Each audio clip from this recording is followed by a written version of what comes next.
Hello sa inyo mga sideline, magandang gabi. Ngayon nga pala kakauwi lang natin sa trabaho. Yan, medyo gulo pa yung buhok. Yan, ngayon nga pala may ayusin tayong laptop. Ang laptop na ito ay sira ang keyboard. Yan, may mga part na hindi nagana. May aral nito yung si Sassel.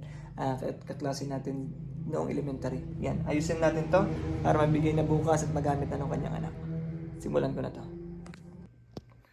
Yan, okay na. Pinalitan na natin ng keyboard and laptop. Yan, bagong-bago. Yan, okay na. Tetest natin. 1, 2, 3, 4, 5, 6, 7, 8, 9, 0. QWERTY. Yan.